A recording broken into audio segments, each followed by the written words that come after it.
అందరికీ నమస్తే అండి. నిన్న మన డిఎస్సి యాస్పిరెంట్స్ అందరూ కూడా ప్రధానమైనటువంటి 4 డిమాండ్లతోటి రోడ్డుపైకి రావడం జరిగింది.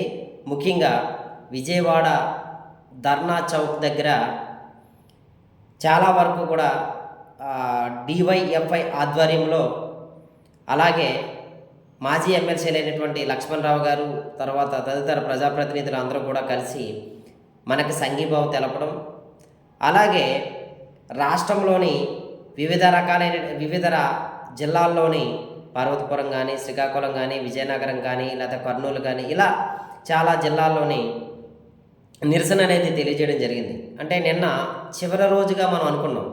సో అయితే ఈ యొక్క నిరసన కార్యక్రమంలోని ముఖ్యంగా మెయిన్ స్ట్రీమ్ మీడియా అనేది కవర్ చేయలేదు.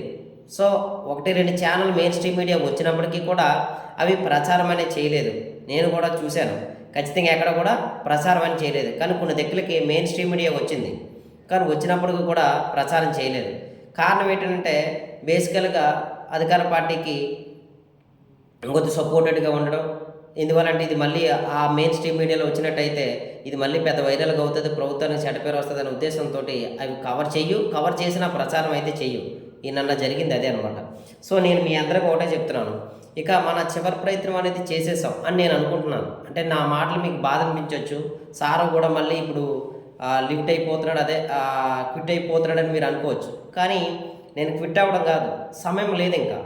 సో చివరి వరకు పోరాడదామంటే మీరు లాస్ అవుతారు. సో ఏం జరుగుతుందో తెలియదు. కానీ గాది శ్రీనివాసనాయుడు గారి లెటర్ ఇవ్వడం, పిఆర్టీ యూనియన్ కానీ, లేకపోతే ఎస్టీయూ కానీ, తర్వాత డివైఎఫ్ఐ, ఇవన్నీ కూడా జరుగుతున్నాయి. కాబట్టి ఇంకా వాళ్ళు వదిలేద్దాం. మనం ఉండేటువంటి ఈ సమయాన్ని, ఈ 25 డేస్ ఏదైతే ఉందో మనం సంపూర్ణంగా ఉపయోగించుకొని ఖచ్చితంగా మనం దాన్ని చదువు మీద ఫోకస్ పెట్టడానికి ప్రయత్నం చేయండి.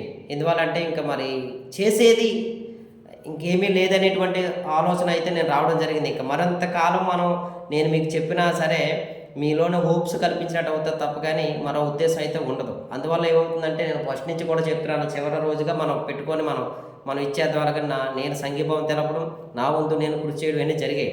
సో కాబట్టి మీ వంతుగా మీరు ఖచ్చితంగా ప్రయత్నం అయితే చేయండి అమ్మా. ప్రయత్నం అంటే జాబు అంటే సాధించడానికి ప్రయత్నం చేయండి. ఒకవేళ ఏమైనా చివరి రోజుల్లో ఏమైనా ప్రభుత్వానికి ఇంటెలిజెన్స్ అయితే ఉంది. మన రిసీ స్టడీ సర్కిల్ నర్సీపట్నం కూడా ఇంటెలిజెన్స్ వాళ్ళు రావడం జరిగింది, వాళ్ళు కనుక్కోవడం జరిగింది. వాస్తవంగా మీరు ఎదుర్కొనేటువంటి సమస్యలు నేను ఇంటెలిజెన్స్ వాళ్ళకి కూడా తెలియజేయడం జరిగింది. ఇదంతా ప్రాపర్గా వాళ్ళకి రిపోర్ట్ అయితే మాత్రం ఖచ్చితంగా ఇంటెలిజెన్స్ వాళ్ళ ద్వారా ఉన్నతాధికారులకి, రాజకీయ నాయకులకి అయితే వెళ్తుందని నేను అనుకుంటున్నాను. సో కాబట్టి ఇంతకు మించి మనం చేసేది ఏమీ లేదు. కాబట్టి ఇక నుంచి మీరు ఖచ్చితంగా ప్రిపరేషన్లో మాత్రం ప్రతి క్షణాన్ని కూడా ఆస్వాదిస్తూ చదవండి. ఆస్వాదిస్తూ చదివితేనే మనకు రిజల్ట్ అనేది బెటర్గా ఉంటుంది అనమాట. కంగారు అవసరం లేదు. అంటే సైకాలజీ చదివినప్పుడు నేను పిఐఈ మర్చిపోతున్నాను, ఇంకా చదవాలేమో. పిఐఈ చదివినప్పుడు ఏంటంటే కంటెంట్ మర్చిపోతున్నానేమో. చదివేటప్పుడు ఏంటంటే నేను కరెంట్ అఫైర్స్ జీకే మర్చిపోతున్నాను. ఇదేమొద్దు, నువ్వు ఏదైతే చదువుతున్నావో దాని మీద కాన్సెప్ట్ ఉండిపోని.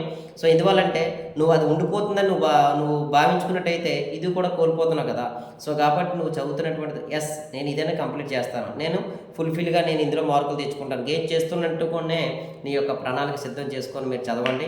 డైలీ కూడా కరెంట్ అఫైర్స్కి సపరేట్గా టైం కేటాయించకుండా ఎవ్రీడే రాత్రి మీరు పడుకునేటప్పుడు 1:30 ఒక సమయాన్ని మీరు కరెంట్ అఫైర్స్ కేటాయించుకుంటే సరిపోతుంది అనమాట.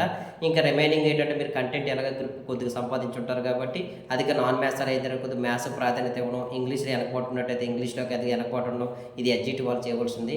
ఇక రిమైనింగ్ స్కూల్ అసిస్టెంట్ వాళ్ళకి సంబంధించినటువంటిది ఏదైతే ఉందో అది మీరు మనకు వెయిటేజ్ ఉంది కాబట్టి 20 మార్క్స్ మన వెయిటేజ్ ఏదైతే మీకు ఇంటర్మీడియట్ ఉందో దాన్ని ఎంతవరకు కవర్ చేసుకున్నారో చూసుకుంటూ రిమైనింగ్ ఏదైతే మీకు సైకాలజీ కానీ, పిఐఈ కానీ వీటికి కూడా మీరు ప్రాధాన్యత ఇవ్వండి. ఓన్లీ కంటెంట్ మీద ఆధారపడినట్టయితే ఇబ్బంది అవుతుంది. కాబట్టి ఇలా ప్లాన్ చేసుకొని అయితే మీరు అడ్జస్ట్మెంట్ చేసుకోండి అమ్మా. అలాగే మరి మీ అందరికీ తెలియజేసి ఏంటంటే కోర్టు జాబులు కూడా పడ్డాయి కాబట్టి వాటికి కూడా 40 మార్క్స్ జీకే ఓరియంటెడ్లో ఉంటుంది. ఉన్న 40 మార్క్స్కి ఏంటంటే ఇంగ్లీష్ ఉంటుంది కాబట్టి దాన్ని మీరు చూసుకోండి. కొన్ని జాబులకి అయితే మాత్రం కొంత మ్యాథ్స్ అర్థమెటిక్ కూడా ఇచ్చినట్టు తెలుస్తుంది.